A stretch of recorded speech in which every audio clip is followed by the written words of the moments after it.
మన ప్రభువును రక్షకుడునైన యేసుక్రీస్తు నామంలో ఈ ఆరాధనకు వచ్చిన మీ అందరికీ కూడా వందనాలు తెలియజేస్తూ, మొట్టమొదటిగా దేవాది దేవుడు నాకు ఇచ్చిన ఈ గొప్ప భాగ్యాన్ని బట్టి ప్రభువుకు నేను మహిమ చెల్లిస్తూ, రెండవదిగా నాకు ఈ అవకాశాన్ని దయచేసిన సంఘ president, secretary, treasurer and executive committee అందరికీ కూడా నా యొక్క వందనాలు తెలియజేస్తూ, ఈరోజు ఆరాధనలో పాల్గొన్న లేదా ఈ ఆరాధనకు వచ్చిన మీ అందరికీ కూడా టీబీసీ అంబాల గూడెపాడ్ తరఫున మీ అందరికీ నా శుభములు, వందనాలు తెలియజేస్తూ,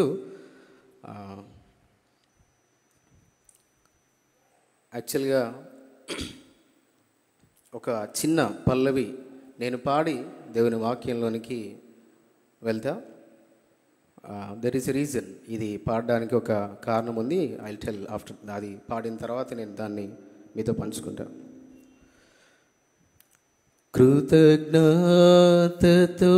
స్తుతి పాడేదా నా యేసునాదా, కృతజ్ఞతతో స్తుతి పాడేదా నా యేసునాదా, నాకై నీవు చేసిన మేళ్ళకై కోటి కోటి కృతజ్ఞతలు, అర్హతే లేని నాపై నీదు ప్రేమ చూపిన కృపామయ్యా, అర్హతే లేని నాపై నీదు ప్రేమ చూపిన కృపామయ్యా, నా ఊహల కంటేను అధికముగా దయచేయు ప్రేమమయా,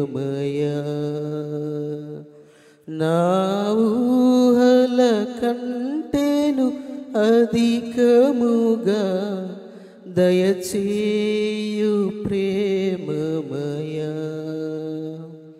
కృతజ్ఞతతో స్తుతి పాడేదా నా యేసునాదా. హల్లెలూయా. Thank you.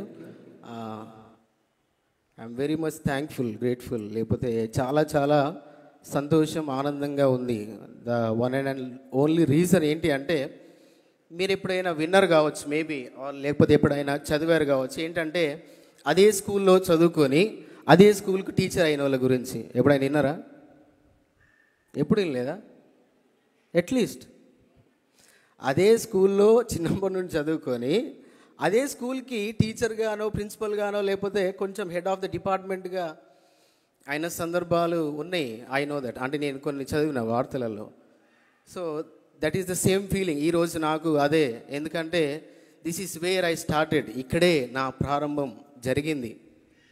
దేవుడు నా జీవితంలో చేసిన ప్రతి మేలును బట్టి, ఈరోజు ఆయన నన్ను ఇక్కడ నిలబెట్టిన దాన్ని బట్టి సమస్త మహిమ, ఘనత, ప్రభావాలు ఆయనకే చెల్లును గాక.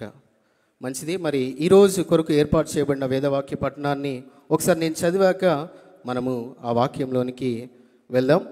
ఆదికాండం 31వ అధ్యాయము 11, 12, 13 వచనాలు. Page number 25. ఆదికాండం మొదటి నుండి పేజ్ నెంబర్ 25, ఆదికాండం 31, 11, 12, 13. మరియు ఆ స్వప్నమందు దేవుని దూత యాకోబు అని నన్ను పిలువగా, చిత్తము ప్రవ్వా అని చెప్పి తిని. అప్పుడు ఆయన, నీ కన్నులెత్తి చూడుము, గొర్రెలను దాటుచున్న పొట్టేళ్ళన్నీ చారలైనను పొడలైనను మచ్చలైనను గలవి. ఏలయనగా లాబాను నీకు చేయించినది యావత్తు చూచి తిని, నీవెక్కడ స్తంభము మీద నూనె పోస్తివో, ఎక్కడ నాకు మొక్కుబడి చేస్తివో ఆ బేతేలు దేవుడను నేనే. ఇప్పుడు నీవు లేచి ఈ దేశంలో నుండి బయలుదేరి నీవు పుట్టిన దేశంలోకి తిరిగి వెళ్ళుమని నాతో చెప్పినను. ఈరోజు 3 విషయాలు లేదా 3 పాయింట్లు రాసుకునే వాళ్ళు ఎవరైనా ఉంటే రాసుకోండి. వింటే ఎక్కువసేపు గుర్తుండదు. కాబట్టి ప్లీజ్, ఇఫ్ ఎవరైనా రాసుకునే ఆలోచన లేదా అలవాటు ఉన్నవారు దయచేసి రాసుకోవాలని కోరుతున్నా. ఈరోజు మన అంశం టైటిల్ ఏంటి అంటే గాడ్ ఆఫ్ బేతేల్.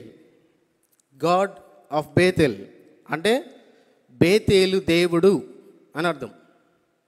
ఈరోజు అంశం గాడ్ ఆఫ్ బేతేల్, బేతేలు దేవుడు. ఈ బేతేలు దేవుడికి యాకోబుకున్న సంబంధం ఏంటి? లేదా ఈరోజు మనం వాక్యము బేతేలు అనుభవం ద్వారా యాకోబు ఏం పొందుకున్నాడు లేదా ఏం పోగొట్టుకున్నాడు అనే 3 విషయాల్ని లేదా 3 మాటల్ని మనం నేర్చుకొని ఇక నుంచి మనం వెళ్తాం. కాబట్టి దయచేసి అందరూ కొద్ది సమయం జాగ్రత్తగా ఉండండి, కొద్ది సమయం మేల్కొని ఉండండి. Thank you. మొదటి మాట ఏంటి అంటే మన చర్చ్ పేరు బేతేల్ బ్యాప్టిస్ట్ చర్చ్ కదా. నేను రీసెంట్గా ఆంధ్రాకి వెళ్ళినప్పుడు అమలాపురంలో కూడా బేతేల్ బ్యాప్టిస్ట్ చర్చ్ కనబడ్డది. కొద్దిగా నేను నడుచుకుంటూ వెళ్తున్నప్పుడు చాలా సంతోషం అనిపించింది. అబ్బా, మన చర్చ్ పేరే ఆంధ్రాలో కూడా ఉన్నది అని. వెరీ రీసెంట్లీ జనగంకి వెళ్ళినప్పుడు కూడా నడుచుకుంటూ పోతుంటే జనగంలో కూడా ధర్మకంచలో ఒక చర్చ్ ఉంటుంది, దాని పేరు కూడా బేతేల్ బ్యాప్టిస్ట్ చర్చ్. ఇలా బేతేల్ అని చూసినప్పుడల్లా ఐ ఫీల్ ఇట్ యాజ్ ఏంటంటే మనది దేవుడు మనకు కూడా ఇచ్చిన ఆ ఒక ఫీలింగ్. అయితే ఈరోజు బేతేల్ అనే ఈ పదం 2 పదాల కలయిక. 2 పదాల కలయిక. బేతేల్ అనే పదం 2 పదాల యొక్క కలయిక. ఒకవేళ వాటిని విడదీస్తే, మనము బేతేల్ అనే పదాన్ని విడదీస్తే, తెలుగులో కాదు ఇంగ్లీష్లో BETHEL అని రాస్తాం. కాబట్టి ఈ బేతేలు అనే పదాన్ని కనుక మనం విడదీస్తే అందులో మొదటి పదం బేత్, BETH. బేత్ అంటే అర్థం ఏంటి అని ఒకవేళ మనం చూస్తే హీబ్రూ భాషలో, ఎందుకంటే పాత నిబంధన అంతా కూడా ఒరిజినల్గా హీబ్రూలో రాయబడింది. కాబట్టి హీబ్రూ భాషలో కనుక మనం బేత్ అనే పదాన్ని చూస్తే ఇల్లు అని అర్థం వస్తుంది. ఇల్లు. బేత్ మీన్స్ హౌస్, ఇల్లు. ఒకవేళ మీరు 119వ కీర్తన కనుక చదివితే అందులో ప్రతి 8 చరణాలకు ఒక పదం ఇవ్వబడుతుంది.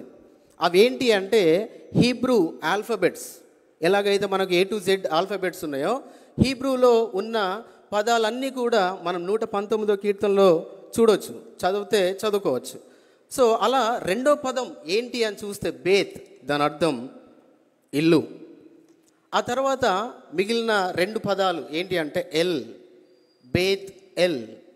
ఎల్ అంటే దేవునికి ఉన్న పేరు, ఆయన పేరులలో ఒక పేరు, లేదా ఆయన సృష్టికర్త అని తెలియజెప్పే పేరులో ఎల్ అనే పదాలని వాడతారు.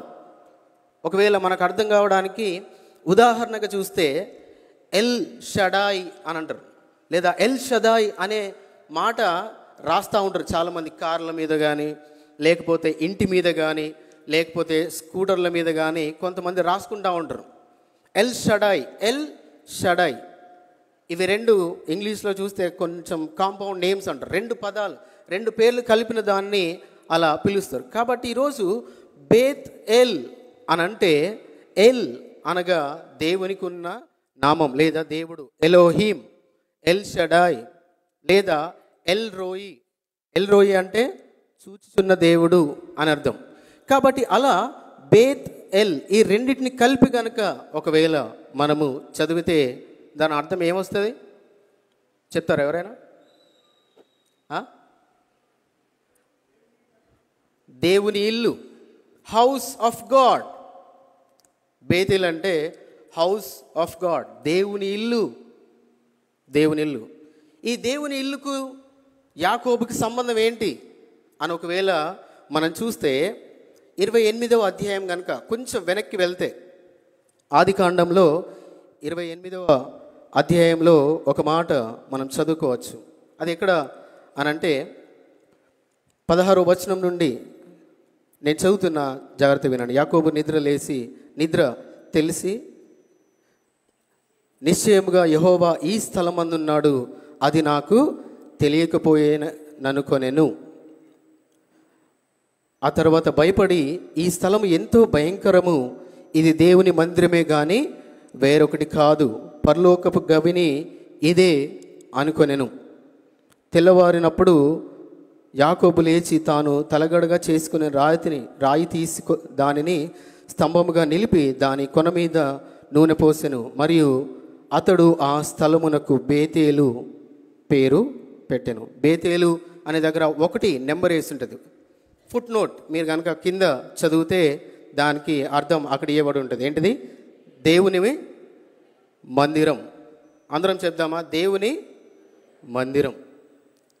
అయితే ఈ దేవుని మందిరం విషయంలో యాకోబు ఎలా ఉన్నాడు అని ఒకవేళ ఆలోచన చేస్తే, మొదటగా దేవుని మందిరం విషయంలో యాకోబు ఎలా ఉన్నాడు అని చూస్తే, అక్కడ యాకోబు అన్న మాట యెహోవా ఈ స్థలమందు ఉన్నాడు అన్నాడు. ఎక్కడున్నాడు? యెహోవా ఎక్కడున్నాడంట? ఏ స్థలం అది? ఏ స్థలము అంటే, యాకోబు ఎక్కడైతే నూనె పోసి, ఎక్కడైతే అభిషేకించి దానికి ఒక పేరు పెట్టాడో ఆ స్థలములో ఎవరున్నారంట? దేవుడు యెహోవా ఉన్నాడు. ఏ స్థలంలో? బేతేలులో. ఈరోజు బేతేల్ బ్యాప్టిస్ట్ చర్చ్లో దేవుడు ఉన్నాడా? ఉన్నాడా?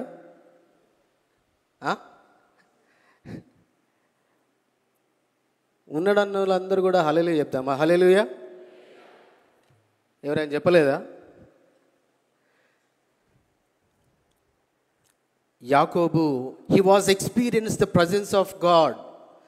దేవుని సన్నిధిని అనుభవిస్తున్నాడు. కాబట్టి ఆయన అన్న మాట, అయ్యో అసలు నాకు తెలుస్తలేదేంది, నా పరిస్థితి ఏంది, నేను ఇలా ఉన్నా ఏంది? ఈ స్థలంలో దేవుడు ఉన్నాడు కదా, ఈ స్థలం మందు దేవుడు నివసిస్తున్నాడు కదా, ఈ స్థలమందు దేవుని ప్రసన్నత ఉన్నది కదా అని యాకోబు అంటున్నాడు. అందుకే చాలా క్లియర్గా నిశ్చయముగా యెహోవా ఈ స్థలమందు ఉన్నాడు. ఫర్ షూర్, తప్పకుండా ఈ స్థలంలో ఎవరున్నారు? దేవుడు ఉన్నాడు. ఆ రోజు ఆ బేతేలులో ఉంటే ఈరోజు ఈ బేతేలులో కూడా ఆయన ఉన్నాడు. ఎందుకు? ఎందుకు? ఎందుకు అంటే ఆయన నిన్న నేడు నిరంతరము ఏకరీతిగా ఉన్న దేవుడు. కాబట్టి ఆ రోజు ఆ బేతేలులో ఉన్న దేవుడు ఈరోజు ఈ బేతేలులో కూడా ఉన్నాడు. What is the proof? రుజువేంటి మరి? ఈరోజు బేతేలు బ్యాప్టిస్ట్ సంఘం ప్రారంభం ఎలా ఉందో ఇక్కడ తెలిసిన సంఘ పెద్దలు ఎంతోమంది ఉన్నారు, ఎంతోమంది నాయకులు ఉన్నారు, ఎంతోమంది from the beginning Bethel Baptist సంఘాన్ని దేవుడు తన సంకల్పం, తన ప్రణాళిక చొప్పున ఆయన ఇక్కడ జరిగించిన ప్రతి నిమిషం నుంచి లేదా ప్రారంభం నుంచి ఈరోజు ఈ మందిరం ఈ రీతిగా కట్టుకునేంత వరకు కూడా మనం చూడగలుగుతున్నామంటే there is God and his presence. ఈ స్థలంలో ఆయన ఉన్నాడు, ఆయన సన్నిధి ఉన్నది, ఆయన ప్రసన్నత ఉన్నది. ఇక్కడికి వచ్చేవారు దీవించబడతారు, ఇక్కడికి వచ్చేవారు ఆశీర్వదించబడతారు, ఇక్కడికి వచ్చేవారి జీవితాలు బ్రతుకులు మారుతాయి.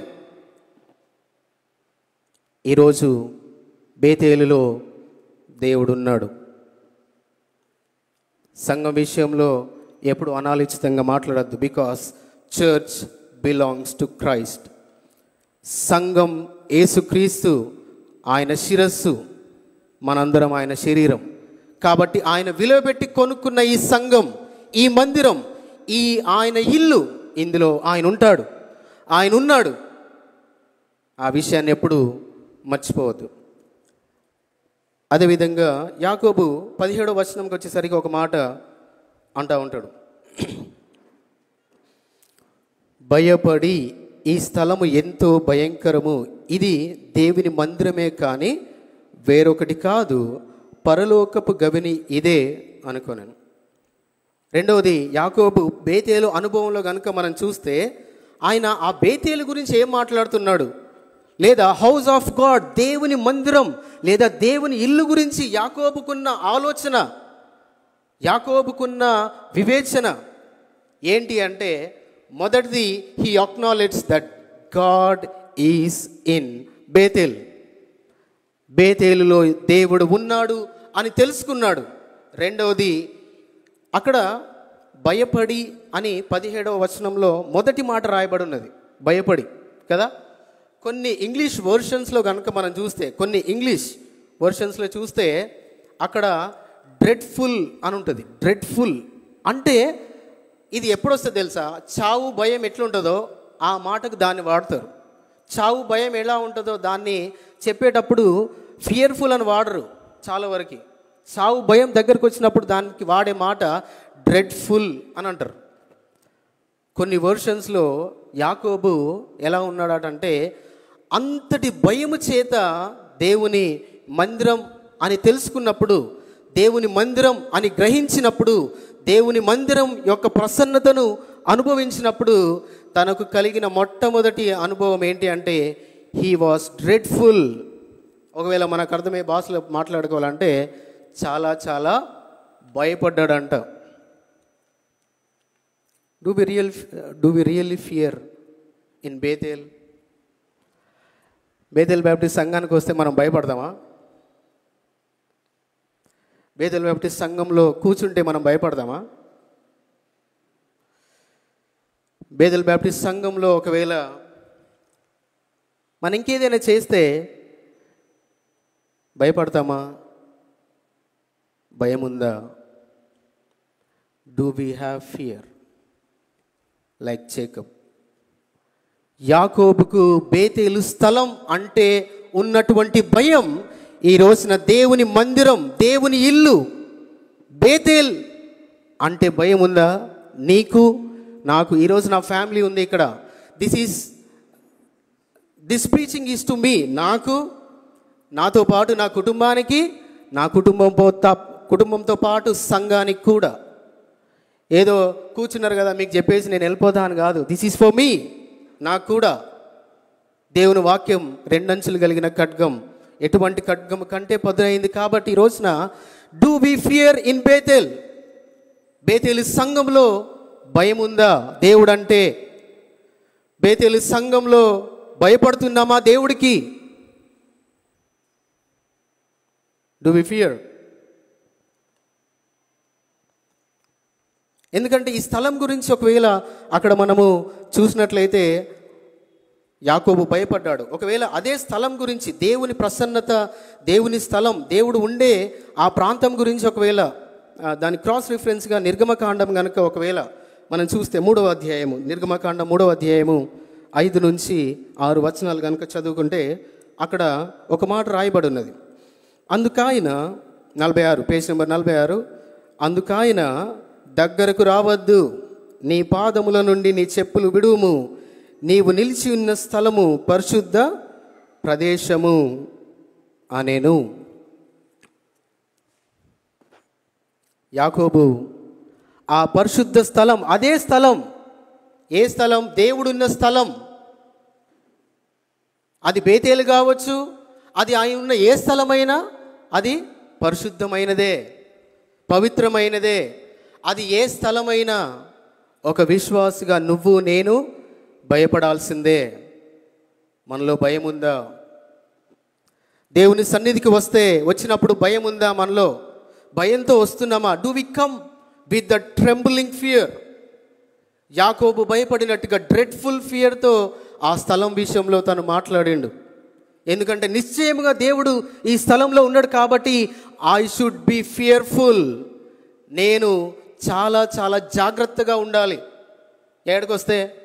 ఇంటికి వచ్చినట్టు కాదు, హోటల్కి వచ్చినట్టు కాదు, ఇంకేడుకో వచ్చినట్టు కాదు సంఘానికి రావడం అంటే. వెన్ వి ఫియర్, నిజమైన భయం మనలో ఉంటే సరిగా కూర్చుంటాం, సరిగా వింటాం, సరిగా చూస్తాం, సరిగా ఆలోచన చేస్తాం, సరిగా గ్రహిస్తాం, సరిగా మనసు పెడతాం. ఫియర్ ఉంటే. అందుకే టీచర్లు ఎప్పుడు కూడా పిల్లలకి ఈ మాట చెప్తా ఉంటారు. ఏంటిది? Listen carefully. ఏంటి? Listen carefully. నువ్వు జాగ్రత్తగా వినాలి. This is needed. ఇది అవసరమైంది. కాబట్టి ఈ రోజున దేవుని మందిరం లేదా దేవుని ఇల్లు, హౌస్ ఆఫ్ గాడ్, బేతేల్ అంటే దేవుని ఇల్లు. ఆ ఇంట్లోకి, ఆ మందిరంలోనికి మనం వస్తున్నప్పుడు మనలో భయం ఉందా? అందరికీ, నాతో పాటు నాకు దేవుడున్నాడు అనే భయంతో నేను వస్తున్నానా? ఆయన సన్నిధి ఉన్నది అనే భయంతో నేను కూర్చుంటున్నానా? ఆయన సన్నిధి ఉన్నది అంటే ఏం పట్టుకోము? ఫోన్ పట్టుకోము, నిజంగా భయపడితే. అంటే అదే పనిగా నేను చెప్పేది, దేవుని మందిరానికి, దేవుని స్థలానికి, ఆ పరిశుద్ధ స్థలానికి నువ్వు భయపడుతున్నావంటే ఆ భయానికి తగ్గట్టుగా నా ప్రవర్తన ఉండాలి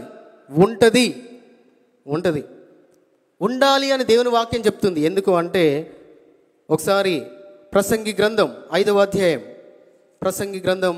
అధ్యాయము 1-2 వచనాలు కనుక మనం చదువుకున్నట్లయితే, నీవు దేవుని మందిరమునకు 558 పేజ్ నెంబర్ 558, ప్రసంగి 5వ అధ్యాయము 1-2 వచనాలు. నీవు దేవుని మందిరమునకు పోవునప్పుడు నీ ప్రవర్తన జాగ్రత్తగా చూచుకొనుము. ఎక్కడికి పోయినప్పుడు అంట? ఎక్కడికండి? ఏడికి? దేవుని మందిరం అంటే ఆయన ఇంటికి మనం పోతే, ఇది ఆయనది, మనది కాదు. ఆయన ఇంటికి వచ్చినప్పుడు ఎంత జాగ్రత్తగా వస్తున్నాం, ఆ ఇంట్లో ఎంత జాగ్రత్తగా ఉంటున్నాం, ఆ ఇంట్లో ఎంత జాగ్రత్తగా కూర్చుంటున్నాం, ఆ ఇంట్లో ఎంత జాగ్రత్తగా ప్రవర్తిస్తున్నాం, ఆ ఇంట్లో ఎంత జాగ్రత్తగా పాడుతున్నాం, ఆ ఇంట్లో ఎంత జాగ్రత్తగా వింటున్నాం, ఇవన్నీ పరిగణలోకి వస్తాయి తప్పకుండా. ఆ తర్వాత అది కాకుండా ఒకవేళ 2వ వచనం మళ్ళీ చదువుకుంటే, నీవు దేవుని సన్నిధిని అనాలోచనగా పలుకుటకు నీ హృదయమును త్వరపడనీయక నీ నోటిని కాచుకొమ్ము.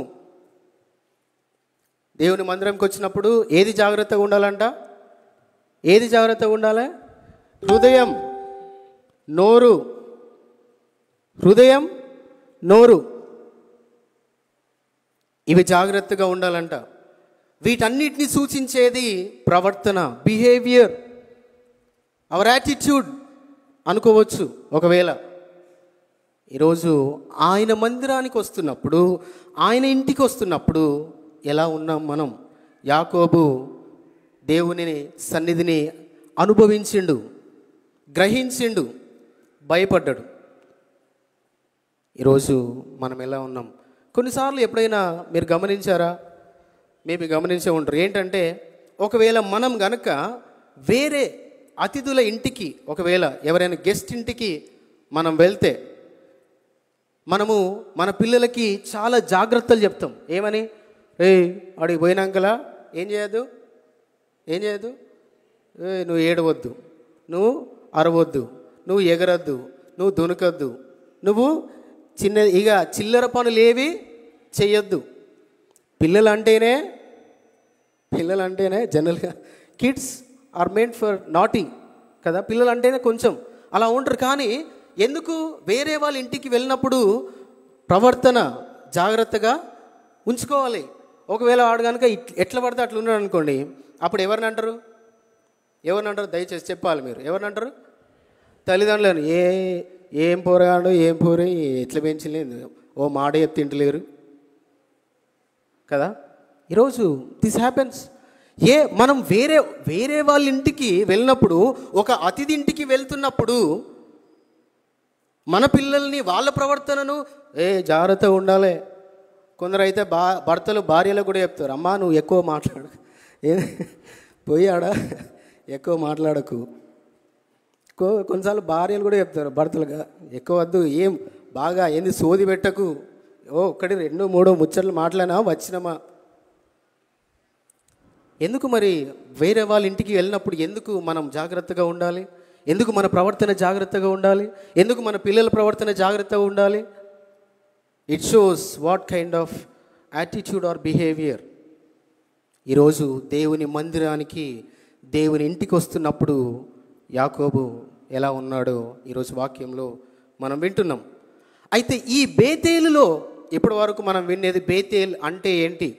బేతేలు దేవుని ఇల్లు, బేతేలు దేవుని మందిరం. ఆ బేతేలు ఇంటిలో, ఆ బేతేలు మందిరంలో యాకోబు ఎలా ఉన్నాడు అనే విషయాన్ని తెలుసుకున్నాం. ఇప్పుడు ఈ బేతేలు అనుభవం ద్వారా యాకోబు ఏం పొందుకున్నాడు, ఏం పోగొట్టుకున్నాడు? మొదటిది Bethel, first point. Second point, what Jacob gain through Bethel. యాకోబు ఈ బేతేలు ద్వారా ఏం పొందుకున్నాడు? మరి బేతేలు అనుభవం ఉన్నది, బేతేలు అనుభవం కూడా వెళ్తున్నాడు. మరి ఈ బేతేలుకు వచ్చినప్పుడు ఆ బేతేలులో దేవుణ్ణి, రాయిని లేదా అక్కడ ఆయనని అభిషేకించినప్పుడు, ఆ బేతేలులో దేవుడు ఉన్నాడు అని తెలుసుకున్నప్పుడు, ఆ బేతేలులో దేవుడికి భయపడినప్పుడు యాకోబు ఏం పొందుకున్నాడు బేతేలు ద్వారా? బేతేలు అనుభవం ద్వారా తను పొందుకున్నది ఏంటి అని ఒకవేళ మనం ఆలోచన చేస్తే, ఇప్పుడు 32వ అధ్యాయానికి దయచేసి అందరం వద్దాం. ఆదికాండం 32వ అధ్యాయం, 32వ అధ్యాయము 6 నుంచి నేను చదువుతున్నా.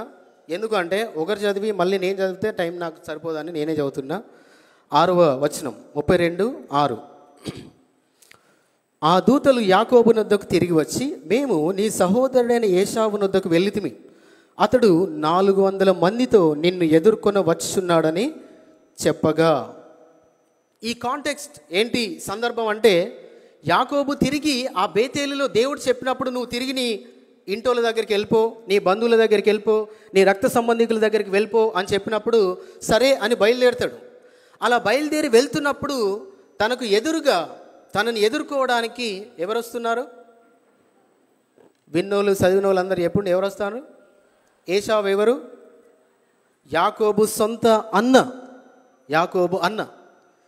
ఈ యాకోబు అన్న మరి ఏశావు ఎందుకు వస్తున్నాడు?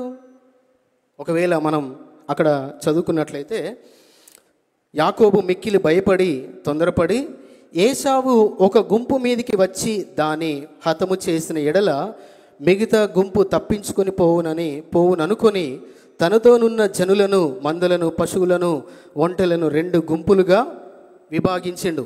ఇప్పుడు యాకోబు ఏం చేస్తున్నాడు అంటే, తనకు కలిగిన ప్రతీది కూడా 2 గుంపులు చేస్తాడు. 2 గుంపులు. ఎందుకు తెలుసా? 400 మందితో ఏశావు దేనికి వస్తున్నాడు తెలుసా? వాళ్ళ తమ్ముడిని, శబాస్ బిడ్డ నన్ను మోసం చేసినావు అని చెప్పడానికి కాదు, శబాస్ బిడ్డ నన్ను మోసం చేసి దీవెనలు తీసుకున్నావు అని అనడానికి కాదు. బిడ్డ నువ్వు దొరికితే ముక్కలు ముక్కలుగా నేను నరుకుతా అన్నట్టుగా వస్తాడు. 400 మందితో ఏశావు యాకోబును చంపడానికి వస్తాడు. అందుకే భయపడి యాకోబు ఏం చేసిందంటే, అయ్యో ఒక గుంపు మొత్తము ఏశావు చంపిన ఇంకో గుంపైన నాకు మిగులుతుంది, ఇంకో గుంపైన బ్రతుకుతుంది. ఒకవేళ మేబీ యాకోబుకు 12 మంది పిల్లలు అనుకుంటే, ఒకవేళ 6గురిని ఒక గుంపు, 6గురిని ఒక గుంపు, ఏమో చేసిండో లేదో తెలియదు. బట్ హీ డివైడెడ్, 2 గుంపులు చేసిండు. కారణం ఏంటి అంటే, ఒకవేళ అందరూ ఒకే దారిలో వెళ్తే ఏశావు అందరినీ చంపేస్తాడు అని అక్కడ ఉన్నదా లేదా? ఉందా? ఎంతమంది చూసిండ్రు? ఉందా? ఒకవేళ ఏశావు హతము చేసిన ఎడల, చంపితే హతం అంటే, సో ఏశావు వెరీ ప్లాన్డ్గా వస్తున్న విషయం ఏంటి అంటే చంపాలని. కానీ ఈ రోజున యాకోబు బేతేలు అనుభవంలో పొందుకున్నది ఏంటి అని ఒకవేళ మనం ఆలోచన చేస్తే, ఎందుకంటే ఈ 32వ అధ్యాయం మీరు ఇంటికి వెళ్ళినాక చదివితే, ఈ అనుభవంలో ఆయన దేవునితో పోరాడతాడు. ఈ భయంలో, ఈ బాధలో, ఈ దుఃఖంలో, ఈ అన్నిటి విషయాల్లో దేవునితో పోరాడినప్పుడు ఈ బేతేలు అనుభవం ద్వారా యాకోబు పొందుకున్నది ఏంటి అంటే, a death threat turns into deep affection, enemy turn into once again brotherhood. అంటే ఏదైతే మరణ భయం చేత వెళ్తున్నాడో, లేదా ఏ మరణ భయం చేత అయితే యాకోబు ఉన్నాడో, అది ఇప్పుడు ఏమైతే తెలుసా? ఒకవేళ మీరు 33వ అధ్యాయము 5వ వచనం నుంచి మనం చదువుకుందాం, లేదా 4వ వచనం నుండి. అప్పుడు ఏశావు అతని ఎదుర్కొన పరిగెత్తి అతనిని కౌగిలించుకొని అతని మెడ మీద పడి ముద్దు పెట్టుకొనెను. వారిద్దరు కన్నీరు విడిచిరి. They wept. ఇద్దరు విడిచిరు, ఇద్దరు కన్నీళ్ళు కార్చారు. కానీ ఏసావు ఎలా ఉన్నాడు? ఫస్ట్ చంపడానికి వస్తాడు. చంపేయడానికి వచ్చినోడు ఏసావు. తమ్ముడా, నువ్వు దొరికితే కానీ, నీ పిల్లలు దొరికినా, నీకు సంబంధించిన ఏది దొరికినా కానీ కోసడైగా, అంతే, చంపడమే అన్నట్టుగా వచ్చినోడు ఈరోజు 33వ అధ్యాయం 4వ వచనంలో కనుక మనం చదివితే, అక్కడ చంపడానికి వచ్చిన ఏసావు ఇప్పుడు ఏం చేస్తున్నాడు? ఏం చేస్తున్నాడండి? ఏడుస్తున్నాడు. ఎలా? ఒక చిన్న పిల్లోడిలాగా. అప్పటి వరకు తమ్ముడంటే ఉన్న కోపం, అప్పటి వరకు తమ్ముడంటే ఉన్న పగ, అప్పటి వరకు తమ్ముడంటే ఉన్న ద్వేషం కనబడితే చంపేద్దామన్నంత క్రోధంతో ఉన్న ఏసావు ఇప్పుడు అదే కన్నీళ్ళని విడుస్తున్నాడు. యాకోబును పట్టుకొని, యాకోబుకు బేతేలు అనుభవంలో పొందుకున్నది కోల్పోయిన తన బంధుత్వం, లేదా కోల్పోయిన తన ప్రేమ, సహోదర ప్రేమ.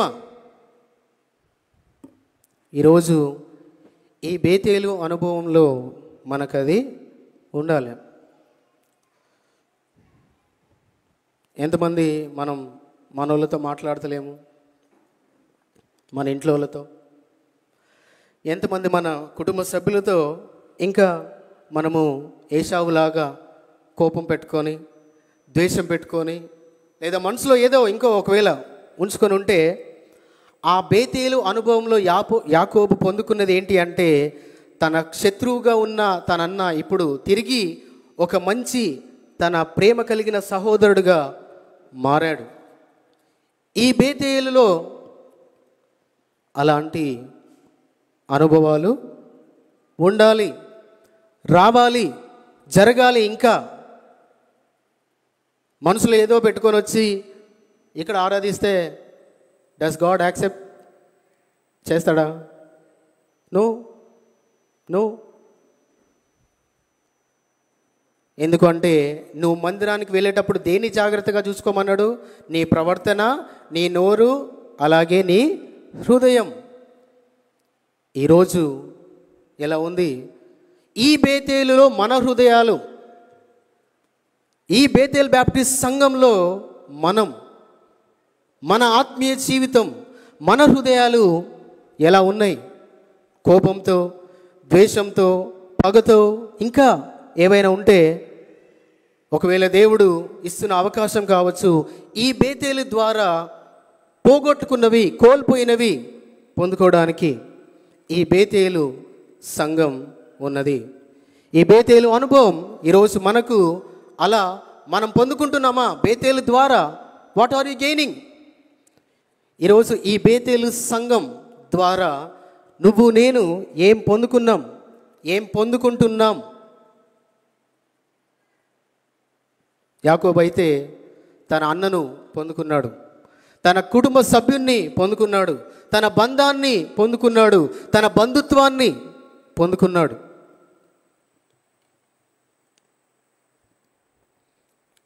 రెండవది, ఇదే 32వ అధ్యాయం 25, 26 వచనాలు కనుక ఒకవేళ మనం చదివితే, తాను అతని గెలవకుండుట చూచి తోడగూటి మీద అతన్ని కొట్టెను. అప్పుడతడు ఆయనతో పెనులుగాట వలన యాకోబు తొడ గూడు వసలేను.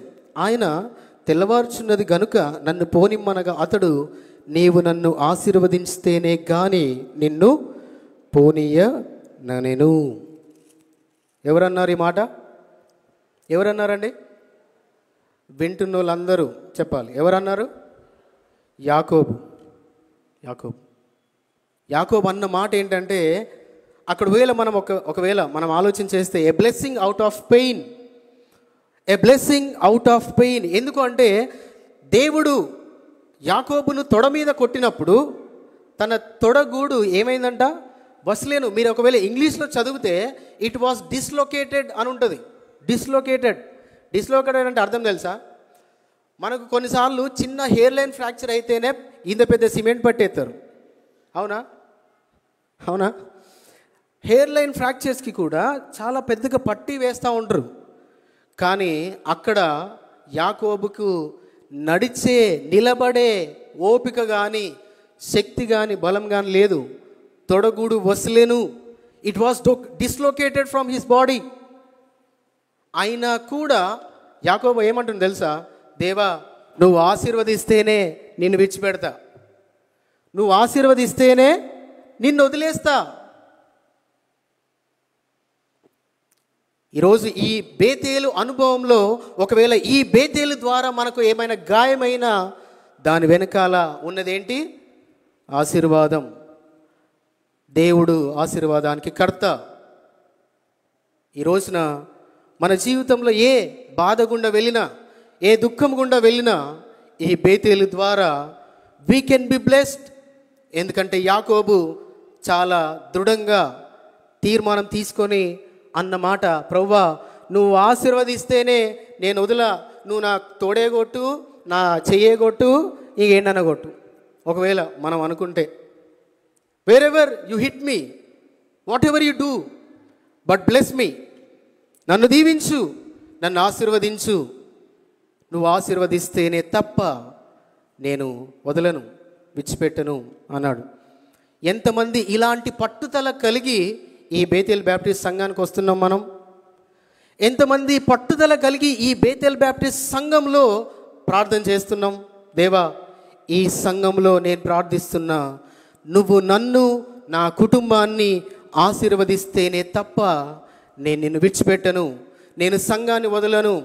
ఈరోజు పాస్టర్ గారు ఏదో ఒక మాట అన్నారని, సంఘ పెద్దలు ఏదో ఒక మాట అన్నారని, లేకపోతే ఇంకా ఎవరో ఏదో మాట అన్నారని, లేకపోతే ఎవరో అన్న మాట ఇంకెవరో విన్నారని సంఘాలను విడిచిపెట్టి వెళ్ళిపోయి, if you lose Bethel you will lose blessing. గుర్తుపెట్టుకోండి, బేతేల్ని విడిచిపెడితే నువ్వు ఆశీర్వాదాన్ని కోల్పోతావు. Be careful. మీకు అనిపించచ్చు, అంటే మిగతా చర్చలు కాదా, మిగతా సంఘాలు కాదా, ఇక్కడ ఉందిగా, ఇది కాదా? సొంత ఇంటిని వదిలేయాల్సిన పరిస్థితి ఏంది? అవసరం లేదు. ఏదైనా ఇక్కడ పోరాడు. యాకోబు బేతేల్లో పోరాడాడు, దేవుడితో పొందుకున్నాడు, పొందుకోనే వదిలేస్తా అన్నాడు. మనము ఈ బేతేలులో దేవుడి దగ్గర పోరాడదాం, పొందుకుందాం. కాబట్టి రెండు విషయాలు, రెండు ఆశీర్వాదాలు, రెండు దీవెనలు యాకోబు బేతేలు అనుభవం ద్వారా పొందుకున్నాడు. మొదటిది, తనకు శత్రువుగా ఉన్న తన అన్న ఈరోజు తిరిగి మళ్ళీ తనను ప్రేమించే అన్నగా మారాడు. రెండవది, తనను దీవించి ఆశీర్వదించితేనే తప్ప నేను విడిచిపెట్టను. అది నాకెంత బాధ వచ్చినా, అది నాకెంత కష్టాన్ని కలిగించినా, అది నాకెంత దుఃఖాన్ని కలిగించినా, అది నాకు ఎంత గాయాన్ని చేసినా అన్నాడు.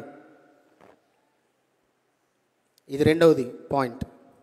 మూడవది చివరిగా చెప్పి నేను వాక్యాన్ని ముగిస్తాను.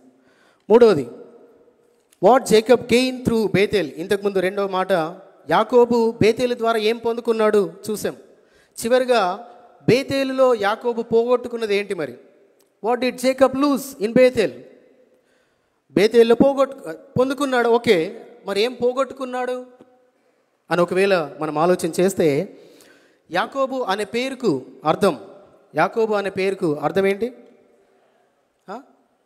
అబ్బా, అందరికీ తెలిసింది అదే కదా, అంటే మంచి కాదు ఏది, ఆఫ్కోర్స్ హ్యూమన్ నేచర్, ఏది నెగిటివ్గా ఉంటుందో దాన్నే మనం ఎక్కువ ఫోకస్ చేస్తాం. We focus on negatives. కానీ యాకోబు అనే పేరుకి మడిమెను పట్టుకున్నవాడు అని అర్థం. మోసగాడు అని ఎప్పుడొచ్చింది? ఆయన చేసిన పనిని బట్టి తర్వాత మోసగాడు అయ్యాడు, బట్ నాట్ డిసీవర్. అర్థమవుతుందా? యాకోబు అనే పేరుకు మడిమెను పట్టుకొని బయటికి వచ్చినవాడు. ఎందుకంటే ఏశావు మడిమెను పట్టుకొని తన తల్లి కన్నప్పుడు ఆయన బయటకు వస్తాడు, దాన్ని బట్టి ఆయనకు పేరు యాకోబు అని పెట్టింది వాళ్ళ అమ్మ. అయితే ఈ రోజున యాకోబు పోగొట్టుకున్నది ఏంటి బేతేలు అనుభవం ద్వారా అని అంటే, మీరు చెప్పినట్టు తనకున్న చెడ్డ పేరు, తనకున్న చెడ్డ పేరు అంటే ఏ పేరున్నది యాకోబుకు చెడ్డ పేరు? ఏ పేరు? అయ్యో ఇంతకుముందు మంచిగా అయిపోయింది కదా, గట్టిగా అయిపోయింది కదా, మోసగాడు అని చెప్పింది కదా. ఆ మోసగాడు అనే తత్వం పోయింది యాకోబులో. ఎలా పోయింది అని మీరు అడగొచ్చు. మోసగాడు అనే తత్వం యాకోబులో నుంచి వెళ్ళిపోయింది. ఇప్పుడు యాకోబుకు వచ్చింది ఏంటి అని ఆలోచన చేస్తే అక్కడ 32వ అధ్యాయము 27వ వచనం నుండి చదువుకుంటే, ఆయన నీ పేరేమని అడుగగా అతడు యాకోబు అని చెప్పాను. అప్పుడు ఆయన, నీవు దేవునితోనూ మనుషులతోనూ పోరాడి గెలిస్తేవి గనుక ఇక మీదట నీ పేరు ఇశ్రాయేలే కానీ యాకోబు అనబడదు అని చెప్పాను. ఇశ్రాయేలు అనే మాటకి, అనే పేరుకి నెంబర్ వేస్తున్నది. ఎన్నో నెంబరు? 2. దాని ఫుట్ నోట్ చదవండి. దేవునితో పోరాడువాడు. ఈరోజు బేతేల్ బ్యాప్టిస్ట్ సంఘంలో మనం ఎవరితో పోరాడుతున్నాం?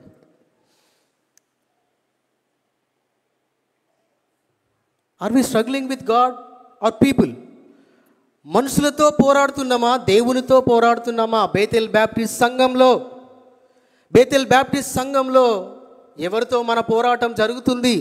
యాకోబు పోరాటం ఎవరితో జరిగింది? దేవునితో. అందుకే తను పోగొట్టుకున్నది ఏంటి తెలుసా? యాకోబు అనే పాత పేరు, మోసగాడు అనే పాత తత్వం.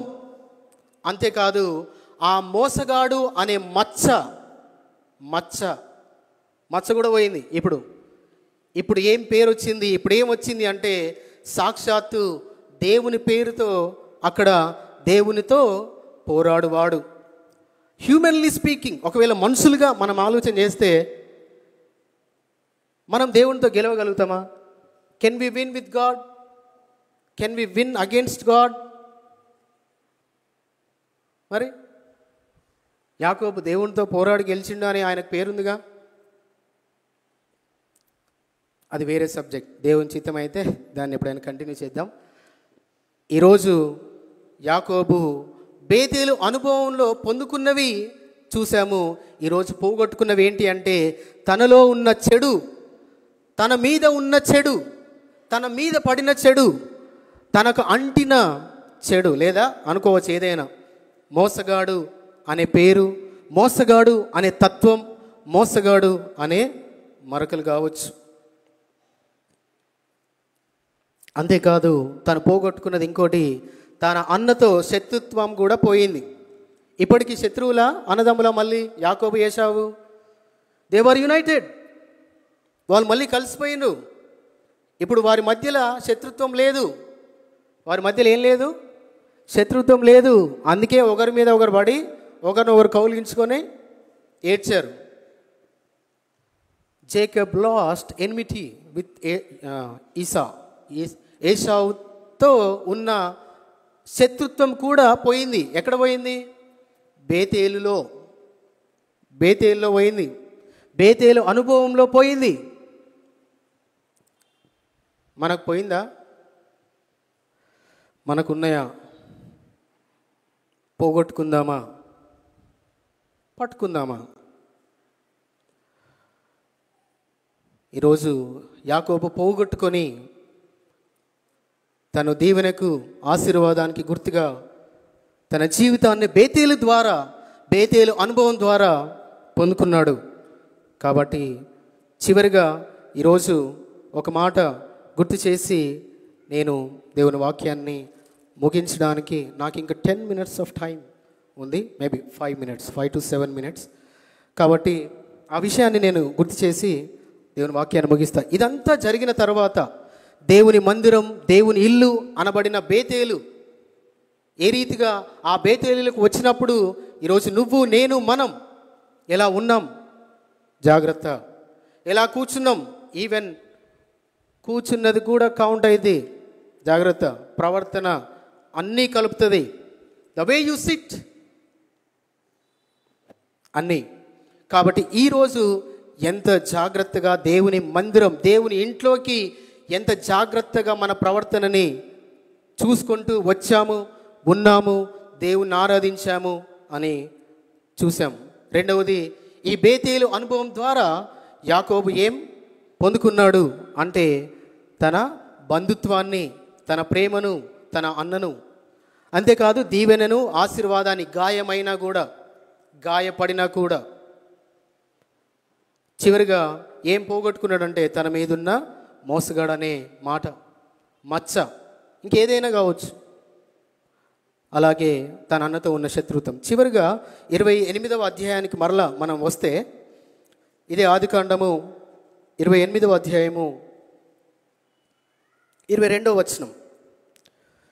మరియు స్తంభముగా నేను నిలిపిన ఈ రాయి దేవుని మందిరమగును, మరియు నీవు నాకిచ్చు యావత్తులో 10వ వంతు నిశ్చయముగా నీకు చెల్లించదనని మొక్కుకొనెను. నేను టైత్ గురించి ఏం మాట్లాడా, ఓకేనా? మీరు 10వ వంతు అనగానే టైత్ గురించి అనుకోవద్దు. నాట్ అబౌట్ టైత్ కాదు. సరే, అక్కడ ఒక తీర్మానాన్ని, ఒక నిశ్చయతని యాకోబు తీసుకుంటున్నాడు. ఇంగ్లీష్లో కనుక చూస్తే Jacob made a wow, VOW, అంటే ఒక నిబంధన కావచ్చు, ఒక తీర్మానం కావచ్చు, ఒక నిర్ణయం కావచ్చు, ఏదైనా కావచ్చు. ఆ నిర్ణయం ఏంటి అంటే 10వ వంతు, ప్రభువా నువ్వు నన్ను ఎట్లా దీవించినా, ఎట్లా ఆశీర్వదించినా, ఏం చేసినా నిశ్చయంగా, ఫర్ షూర్. ఎవరు చెప్పినా 10వ వంతు ఏమని? యాకోబు, దేవుని వాక్యం. అంతకంటే ఎక్కువ ఇవ్వాలి. బట్ ఇక్కడ ఉంది, యాకోబు ఫాలో అయ్యిండు, దేవుడు దీవించిండు. సరే, ఆ తర్వాత వేరే కాంటెక్స్ట్. కానీ ఒక వావ్, ఒక నిర్ణయం, ఒక తీర్మానం తీసుకున్నాడు. ఏంటి అంటే నేను నిశ్చయముగా ఇస్తాను, నిశ్చయముగా, ఫర్ షూర్. ఈరోజు ఈ బేతేల్ బ్యాప్టిస్ట్ సంఘం మందిరంలో కూర్చున్న మనందరం, including those 2 brothers over there, పైనున్న 2 తమ్ముళ్ళు కూడా తో కలిపి, ఇంక్లూడింగ్ మై సెల్ఫ్, నాతో పాటుగా 52కి 52 వారాలు ఎంతమంది సంఘానికి, మందిరానికి వచ్చారు? చేతులు లేపండి. 52 వారాలు, 52 weeks in a year. Youth వాళ్ళు, క్వైర్ వాళ్ళు తప్పకుండా రావాలి, ఎందుకంటే పాటలు పాడడానికైనా రా, ఓకే, నో ప్రాబ్లం.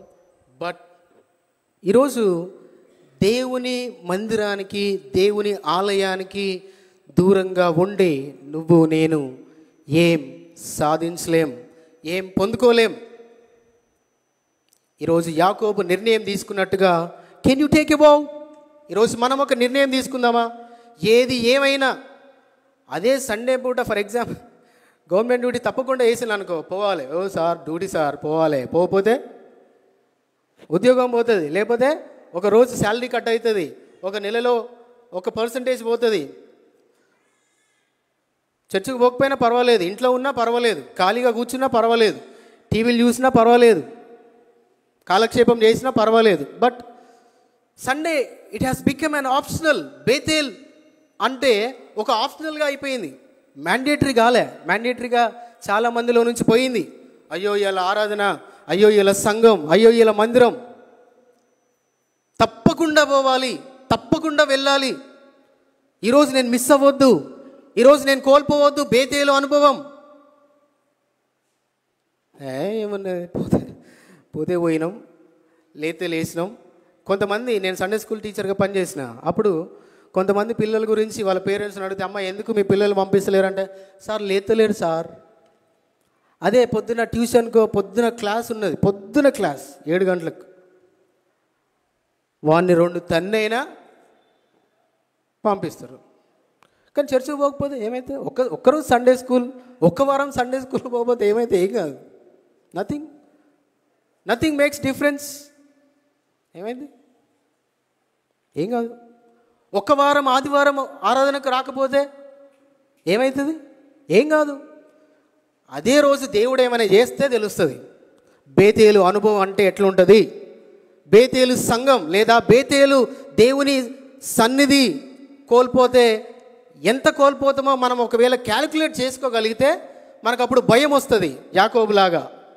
ఇప్పుడు డ్యూటీకి పోకపోతే ఒక్కరోజు శాలరీ, ఒకవేళ దాంట్లో పర్సంటేజ్, సార్ 2,000 పోతాయి సార్. అబ్బో 2,000.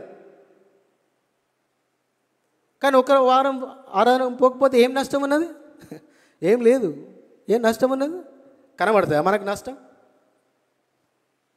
బట్ ఫర్ షూర్ వస్తుంది. లైట్గా తీసుకోవద్దు దేవుని సన్నిధిని. ఈరోజు యాకోబులాగా నువ్వు నేను మనం ఒక నిర్ణయం, ఒక నిశ్చయం తీసుకుందాం. ఏంటి అంటే 52 వారాలు ప్రభువా ఏది ఏమైనా తప్పకుండా వస్తా, ఏది ఏమైనా ఇంట్లో ఉండా, నీ మందిరంలో బేతేలులో కనబడతా, బేతేలు అనుభవంలో ఉంటా అని కనుక మనము ఒక నిర్ణయం తీసుకోగలిగితే దేవుడు మన జీవితాలని, మన కుటుంబాలని అత్యధికంగా ఆశీర్వదించడానికి ఆయన సమర్థుడు.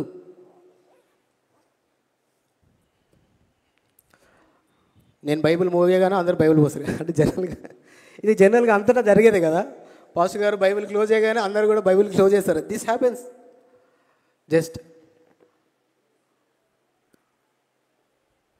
ఈరోజు బేతేలు అనుభవంలో నువ్వు నేను ఎలా ఉన్నాం?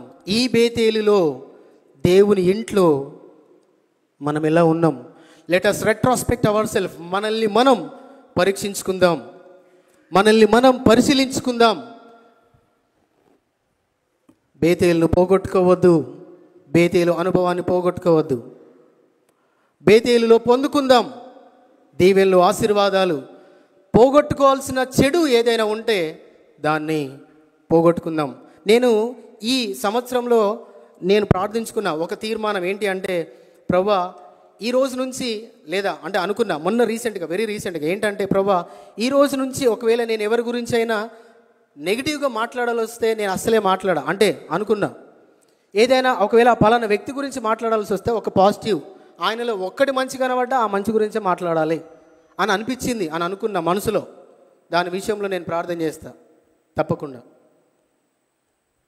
ఈరోజు మనం ఆలోచన చేద్దాం, మన అనుభవం ఎలా ఉంది బేతేల్లో, ఆయన ఇంట్లో పొందుకుందామా, రాక పోగొట్టుకుందామా? పోగొట్టుకోవాల్సినవి పోగొట్టుకోకుండా పొందుకోకుండా ఆగిపోదామా? ఏది మనకు అవసరం? వెరీ రీసెంట్లీ 8వ తారీఖు పేరెంట్స్ రిట్రీట్ జరిగింది. ఎంతమంది వచ్చారు? మీతో వాళ్ళు ఎందుకు రాలే అని అడిగే హక్కు నాకు లేదు. ప్రెసిడెంట్ గారు కానీ పాస్టర్ గారు కానీ ఉన్నది. ఓకే. ఆ రోజు నిరంజన్ బాబు పాస్టర్ గారు, రెవరెండ్ డాక్టర్ జీజే నిరంజన్ బాబు గారు మాట్లాడుతూ ఒక మాట అన్నారు. ఏ కుటుంబం ఫ్యామిలీ ప్రేయర్, కుటుంబ ప్రార్థన ద్వారా దేవుణ్ణి ఆహ్వానిస్తుందో ఆ కుటుంబం దీవించబడుతుంది. ఏ కుటుంబంలో కుటుంబ ప్రార్థన ఉండదో నువ్వు ఆహ్వానించకుండానే ఒక అతిథి వస్తాడు. ఎవరో అతిథి మన అందరికి బాగా తెలుసు. ఎవరు ఎవరు ఎవరు చెప్పండి? ఇన్విటేషన్ అవసరం లేదు. యేసయ్య వస్తాడు నువ్వు నేను చేస్తే.